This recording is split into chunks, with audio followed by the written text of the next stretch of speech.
Au sommaire de Chibiro Telebista, la visite de l'entreprise Esqual Pastak à Libarinx, fabricant de pâtes alimentaires. Rencontre avec Uniketat, un pur sang anglo-arabe, jeune prodige sous le teint, nouveau roi du Grand Cross de Pau.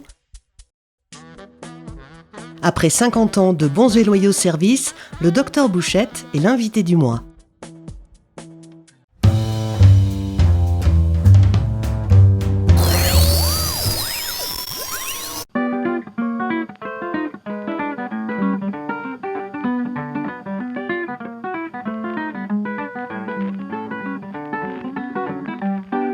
C'est à la zone artisanale de Libarinx, à la pépinière d'entreprise, que nous retrouvons Daniel Barex. Il nous ouvre les portes de sa nouvelle entreprise, Esqual Pastak.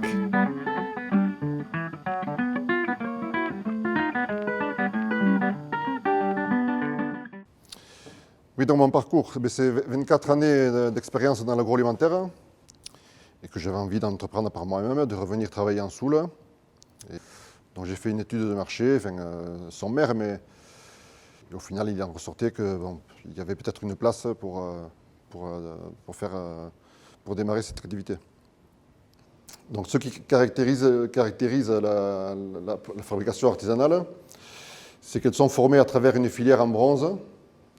Et cette filière en bronze, elle va donner en surface des pâtes une rugosité. Elle permet de bien imprégner les sauces. Elles sont séchées longuement, c'est-à-dire aux environs de 20 heures, et à basse température. Et ça se ressent après au niveau gustatif. C'est-à-dire quand on les fait rebouillir, ces pâtes, elles absorbent plus rapidement l'eau et elles ont une texture ferme et consistante en bouche qui libère bien les arômes du blé, quoi. Il faut savoir qu'à la base des pâtes, on ne travaille pas avec de la farine, mais avec de la semoule de blé, et en l'occurrence du blé dur. La composition des pâtes Esqual Pastak, c'est de l'eau et de la semoule. Aucun autre ingrédient ou colorant ou conservateur, c'est de l'eau et de la semoule. Donc le principe, c'est quoi?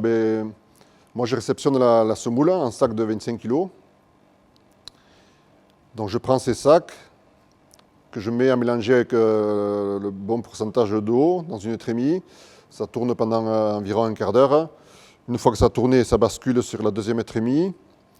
Et au fond de la deuxième trémie, il y a une vis sans fin.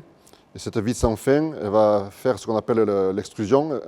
Elle va forcer la pâte à passer à travers une forme, à travers la filière qui est en bronze. Bon, à la sortie de cette filière, il y a un couteau qui va découper les pâtes à la longueur qu'on veut.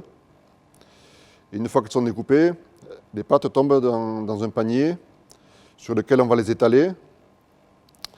Ensuite, ces paniers, on va les empiler. Et une fois que le chariot est plein de paniers, il y a 4 chariots, quand les 4 sont pleins, on les rentre dans le séchoir. Et là, on lance un cycle de séchage. Un cycle de séchage qui peut durer jusqu'à 20 heures. Donc, une fois sorti du séchoir, on approche le chariot à côté de notre table d'ensachage. On prend les paniers un par un, on les verse sur la table. Et de la table, on les fait glisser vers un entonnoir. Et cet entonnoir, ça tombe dans un sac qui lui-même était sur une balance. Et voilà. Et en fonction du poids de chaque sac, on fait le dosage ou on met la quantité qui est prévue, quoi. Ensuite, pour le conditionnement des petites boîtes, pareil, le principe c'est le même. On a des critères de poids à respecter. Donc là, on a un système de balance plus petite, plus précise. Et donc on remplit chaque boîte une par une. Et une fois qu'elle est remplie, on met un petit scotch là pour sceller la fermeture. Et après, ces boîtes, on les met dans des cartons par 15 avant de les distribuer, quoi. Donc dans les circuits de distribution, aujourd'hui il y a 2 options. Donc, la première avec laquelle j'avais démarré, c'est vers les collectivités cuisine centrale, lycée, collège. Et parfois ça peut être des associations de consommateurs. Donc eux, c'est distribution, on va dire en vrac, c'est-à-dire en sac de 5, 7 ou 10 kilos. Et après le second canal de distribution, c'est les magasins.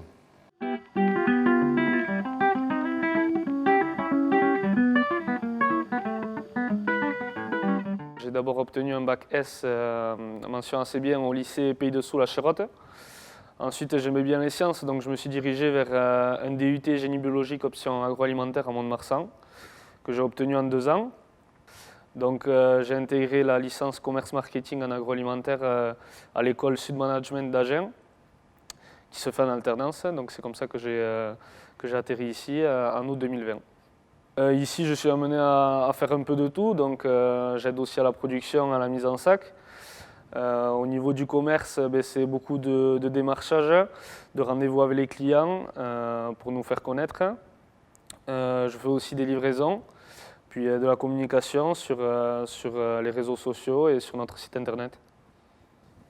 Donc on vend notre produit sous 3 marques différentes. Donc la première, c'est le nom de la société, donc Eshkol Pashtak, qu'on utilise pour servir les collectivités, donc tout ce qui est lycée, collège.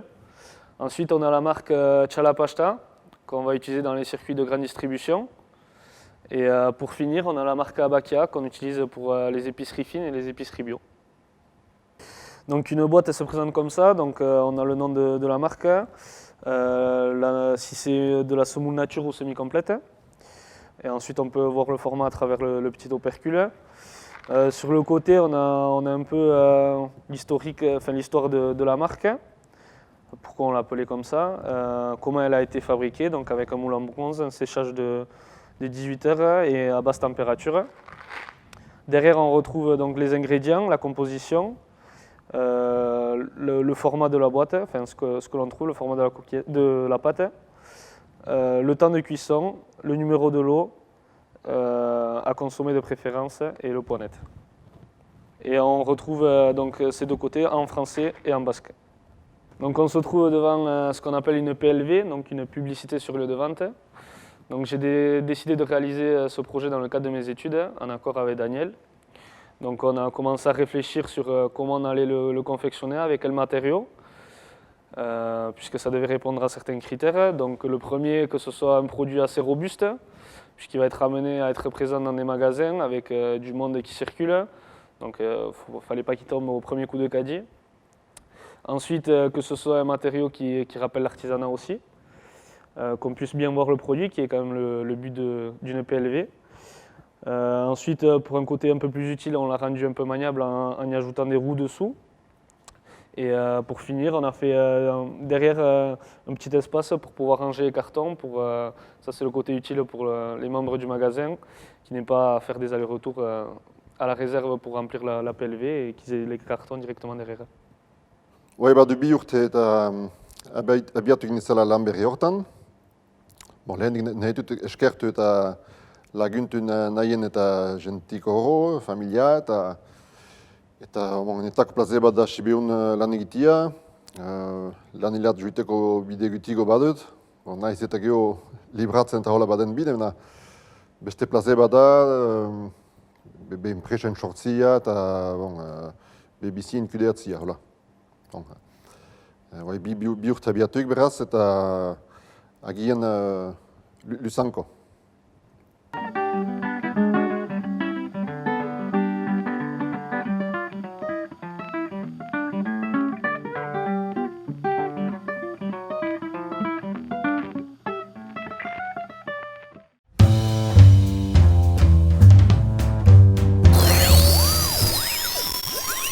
Il est le favori du mythique Grand Prix de Pau. Unique étate, notre champion sous le thym se raconte.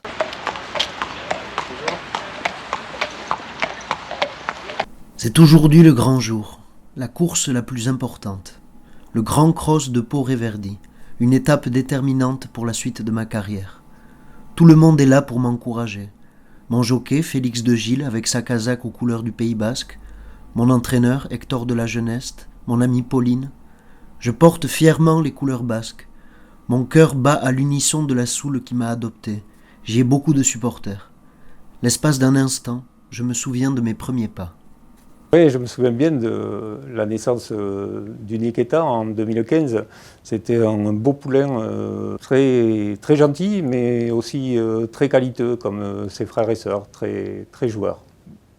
C'est important d'apporter beaucoup d'amour à ses chevaux, les meilleurs soins, tout comme un enfant. Le Grand Cross de Port-Roverdy, prix Gaston de Bataille, édition 2021. Petit évolue 3e en dedans, à la hauteur du Niketa qui est quand même monté près de la tête. Il est 4e, le grand favori qui est confié aujourd'hui à Félix de Gilles. À son intérieur, galope le... C'est parti. Je vais vous faire vivre cette magnifique course, le Grand Cross. Une légende, dit-on dans ce milieu. Entendre mon nom me transcende. J'applique tout ce que mon entraîneur m'a enseigné durant ces années de formation. Voilà, c'est lui.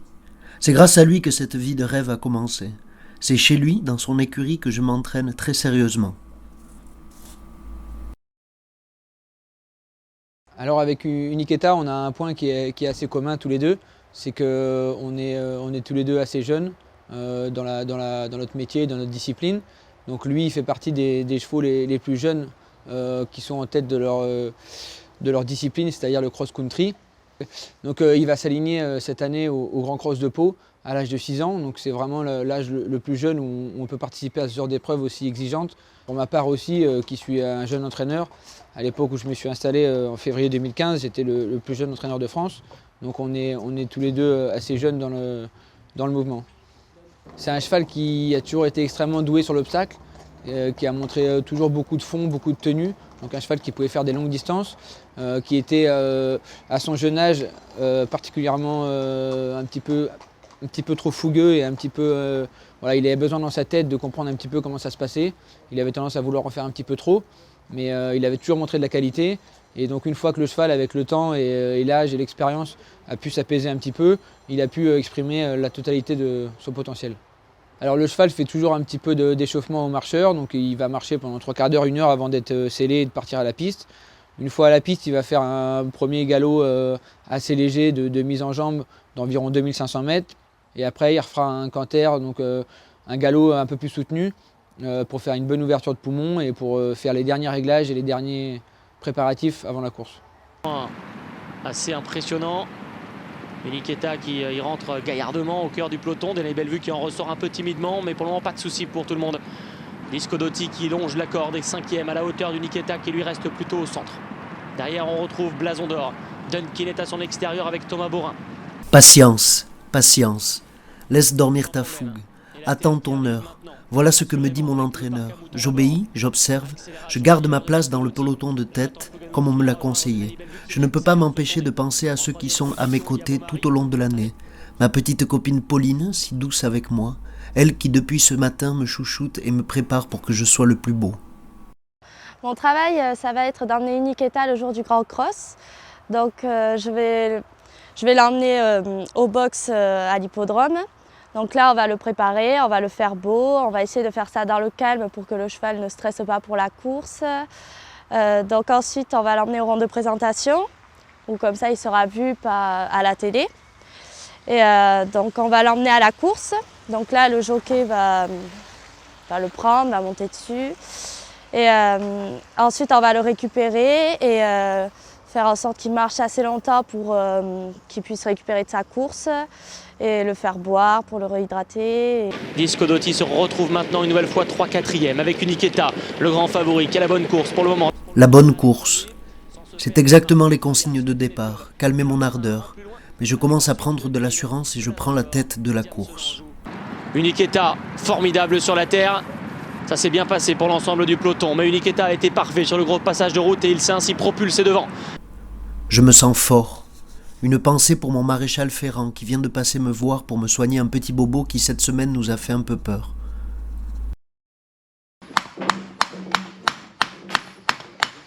Uniketa, c'est un cheval très spécial, très compliqué dans sa tête. On a mis beaucoup de temps à le mettre en confiance. J'ai perdu beaucoup de temps avec lui à faire copain avec. Et puis maintenant ça va très bien, je m'occupe de lui tous les 4-5 semaines. Mon métier il consiste à tailler ses sabots, à l'équilibrer dans ses aplombs, dans ses membres et le mettre dans le confort maximum pour qu'il puisse se donner à fond dans ses courses. Concurrents qui font un S1 qui vire à gauche puis à droite. Uniketa toujours aux commandes devant Delahaye Bellevue. La 3e place est toujours occupée par Beaumaris. Disco Dotti évolue 4e toujours devant Blason d'Or, 5e. Diaps d'Anjou 6e qui a débordé le Kinet Love pour aller sauter ce talus. Comment ne pas vous parler de Véronique, ma propriétaire? C'est elle qui me connaît le mieux. Nous passons beaucoup de temps ensemble. Difficile de trouver les mots pour vous dire tous les bienfaits qu'elle m'apporte à la fois au niveau physique, mental, émotionnel. Sa présence avant la course est primordiale. Uniqueta, en fait, c'est un cheval qui est, pour moi, qui comprend tout. Il est intelligent, en fait, et il est très chaleureux, en fait. Il est très généreux. Il va faire des efforts au niveau physique, il va faire des efforts pour l'entourage, et il fait tout pour qu'on s'attache à lui. En fait, moi, je suis très attachée à lui.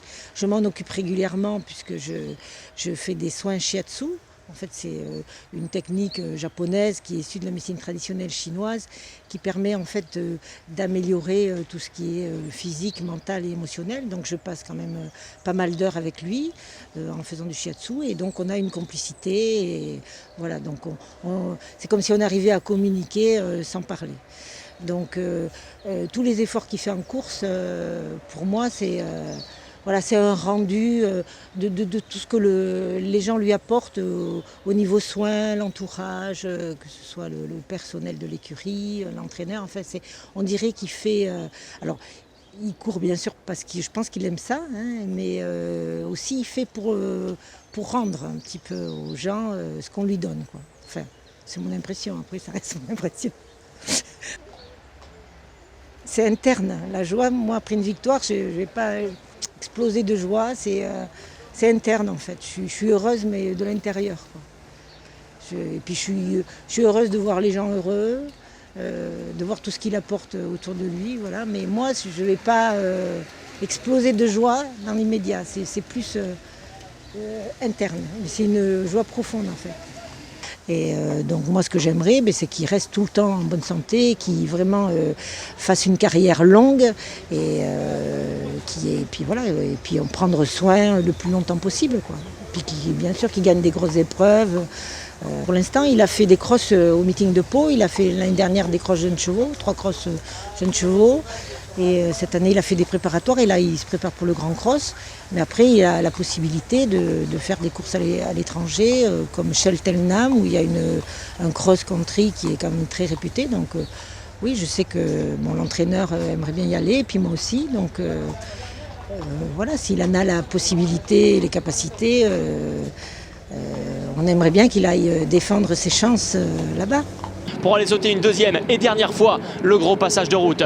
Uniqueta qui vient et qui le franchit bien. Beaumaris qui tombe malheureusement à la réception du gros passage de route. Beaumaris, l'un des favoris qui entraîne dans sa perte Vanessa, qui éjecte son jockey. Le bout de la diagonale dans quelques instants. Uniqueta qui tente de partir pour un numéro de soliste. Dernière Uniqueta qui l'a pris dans la bonne foulée et qui maintenant se détache de Diamson Anjou, de Lucky Net Love qui termine fort avec Blason d'Or, et en dehors Fayas. Uniqueta à l'avantage. Lucky Net Love qui essaie de refaire du chemin, mais qui est encore loin du cheval de Véronique Bercan. Attention, Lucky Net Love termine en trombe. Uniqueta face à Lucky Net Love aux abords du poteau. Uniqueta sur le poteau qui va s'imposer dans le grand cross de Pau. Une première pour Hector de la Jeunette et pour Guillaume Macaire. Félix de Gilles également remporte son premier grand cross qu'il offre à sa propriétaire Véronique Bercan. Très belle course également de Lucky Net Love, le numéro 3, qui est un excellent deuxième et qui échoue derrière. Waouh, il saute tellement bien. C'est un cheval, il a que 6 ans, mais il a beaucoup de métiers. C'est un spécialiste de cet hippodrome ici. Ils sont très bien faits avec le terrain, ils sont décordés partout, ils sont bougés les berroutes. Franchement, c'est des bons boulots par l'hippodrome aussi, donc il faut qu'on remercie eux. Mais super, le part de Hector et Véronique, le propriétaire aussi, génial, une propriétaire basque aussi. Bon, c'est une histoire magique. La première fois que je le montais, c'est Hector qui m'avait dit il estime vraiment le cheval, il croit, il est sûr et certain qu'il est bon. Donc j'avais dit oui, j'avais jamais sauté, mais franchement la première fois c'était pas sa faute du tout. Et il était des trous derrière les obstacles, il était 2 chutes cette journée, le même truc. Il a tellement bien sauté, c'était juste des mauvaises chances. Après cette course-là, j'ai gagné en cross. Voilà, avec un peu de politique, j'ai perdu le monte, j'étais obligé de monter pour quelqu'un d'autre. Voilà, c'était Alain Deschitray qui a pris le monte, mais j'étais évidemment très content de retrouver aujourd'hui. Allez, l'année prochaine, il y aura du monde. C'est des courses dures, donc il y a une lutte jusqu'à la fin et il n'y a pas grand chose au poteau, donc il était temps que ça s'arrête. Je pense que s'il y avait quelques mètres de plus, ça aurait viré au drame un peu, mais on aurait été certainement battu. Mais voilà, on a passé le peloton en tête et c'est l'essentiel.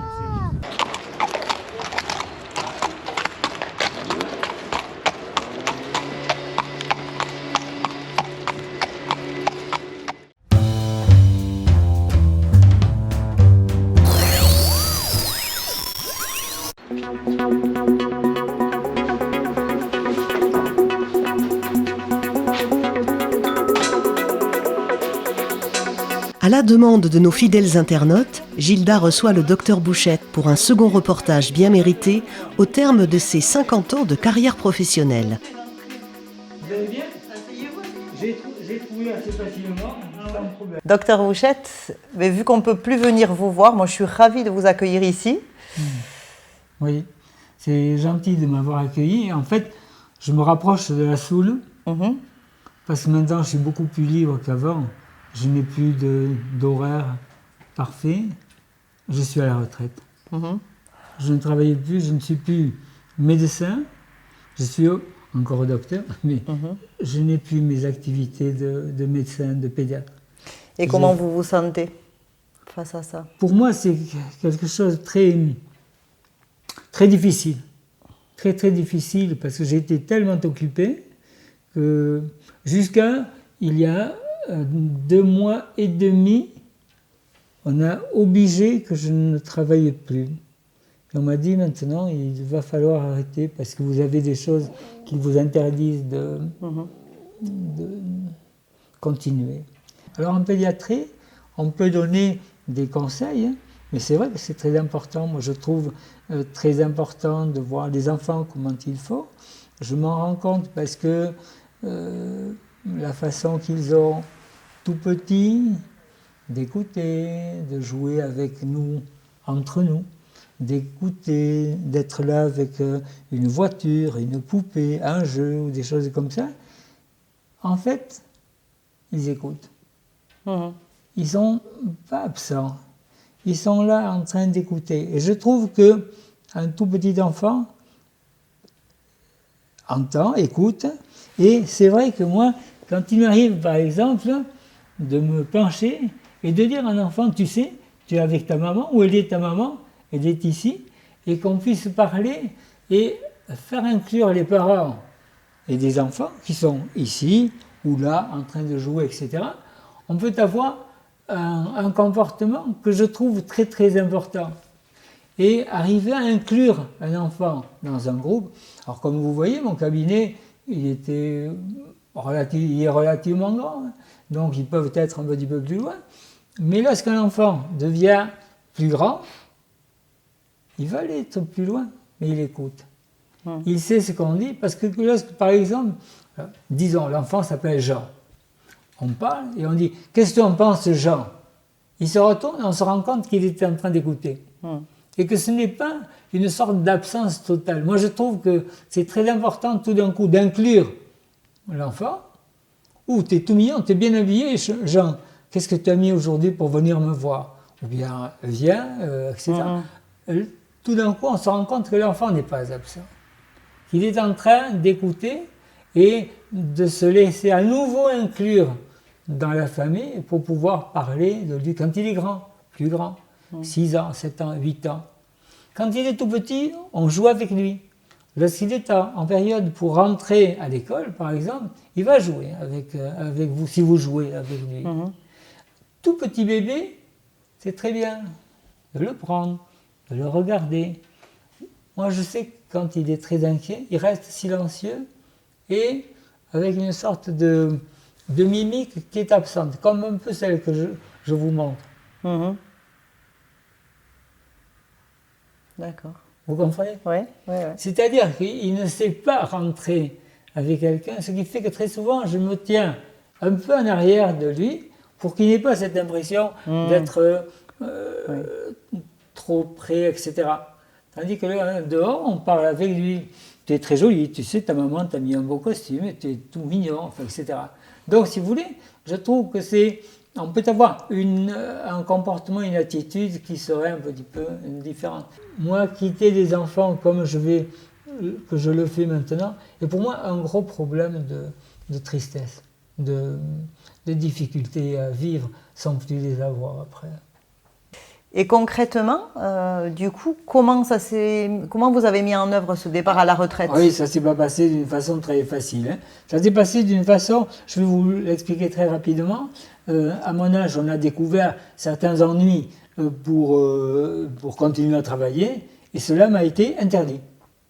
Donc on a arrêté du jour au lendemain ou quasiment. Donc il a fallu que j'arrête totalement, immédiatement, d'arrêter de travailler. Voilà, c'est comme ça. Et ce qui fait que je me suis retrouvé, d'une part, un peu surpris, très attristé, et j'ai voulu immédiatement rendre le mieux possible les dossiers que j'avais pour leur rendre, pour les tout petits, qu'ils puissent continuer à voir d'autres pédiatres et se servir pour remplir ces dossiers, et d'autre part aussi pour ceux qui étaient venus auparavant, rendre tous les dossiers que je pouvais avoir. Ça, pour moi, ça a été quelque chose de très très important, de pouvoir rendre tous les dossiers où il y avait tout ce qu'on avait pu écrire dessus à leur sujet, etc. Je ne m'en rendais pratiquement plus parce que je pense que j'ai dû écrire un peu, pas n'importe quoi, mais des choses qui étaient survenues quand ils venaient me voir, etc. Donc j'écrivais, et je suis persuadé que dans l'immense majorité des dossiers que j'ai marqué des choses qui pouvaient être plus amusantes parfois, dans leur façon d'être, de se comporter. Et je trouvais, moi les dossiers, c'est pas pour moi. Ils sont pas à moi, les dossiers. Les dossiers sont à eux, il faut que je leur rende. Après, quelque part, c'est un peu l'histoire de l'enfant, une partie de l'histoire de l'enfant qui est dans ce dossier. Parce qu'il y a parfois leurs propos avec leurs mots d'enfant, il y a leurs dessins, il y a des articles de journaux, parfois il y a énormément de choses. Et oui, c'est-à-dire que le dossier, en principe, j'écris tout ce que je ressens, tout ce que je vois, tout ce qu'on m'a demandé, à quoi j'ai répondu, et que je note immédiatement dans ce dossier. Moi, je suis un peu âgé, et les dossiers ne sont pas du tout des dossiers qu'on tape à la machine électronique, moi du tout. Hein. J'écrivais à la plume, il est mignon, il est bien habillé, il fait des sourires, il se tient très mal, tout ce que vous voulez. J'écris, en fait, tout ce qui me passe par la tête et qui est survenu pour toutes les consultations, ou à peu près. Il y a des fois où j'étais fatigué, où je les faisais plus rapidement, mais beaucoup aussi où je marque qu'ils se comportent comme des zèbres et qu'ils disent n'importe quoi, qu'ils rigolent et qu'ils sont en colère ou qu'ils sont très gentils ou qu'ils sont... Voilà, j'ai marqué un petit peu tout ce que je ressens. Ou aussi parfois, quand ils étaient plus grands, HDM, c'est l'histoire de la maladie, vient qu'à mauvais élève. Voilà, donc, mais, voilà. Alors c'est une maladie d'être un mauvais élève, c'est une maladie. Aux yeux des mamans, c'est une maladie insupportable. Voilà. D'accord. Donc en fait. Et quel est le remède? Alors on veut des secrets, nous. Le remède, je crois que c'est de pouvoir en parler, de pouvoir savoir pourquoi les parents peuvent tout d'un coup vivre l'attitude de leur enfant comme étant une attitude insupportable, qui vont ne pas supporter les mauvaises notes, que les parents insupportent d'avoir été comment pourrait-on dire, on demande aux parents de venir parce que l'enfant se maintient mal, etc. Je crois que c'est très important qu'on sache tout ça, qu'on me demande d'en parler, parce que moi, il faut que je sache ce que pensent les parents.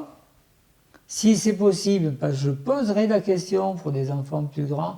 Et toi, à l'école, comment ça se passe à l'école? Et tu as l'impression que tu es un mauvais élève, comme pense papa, maman, etc. Ou bien, ça va s'arranger, c'est pas très très méchant, c'est pas un gros point. Donc, si vous voulez, on va aborder, on va étaler le problème pour voir un peu la façon dont les parents vivent une situation, l'apparence dont toi tu peux vivre ta position, et la façon dont moi, je suis tout à fait à l'extérieur, je vais peut-être vous donner des conseils, voir comment il faut voir les choses, te donner à toi des conseils, Joseph, parce que ça ne se passe pas bien. Puis des parents, des attitudes à tes parents, pour savoir ce qu'ils peuvent en penser.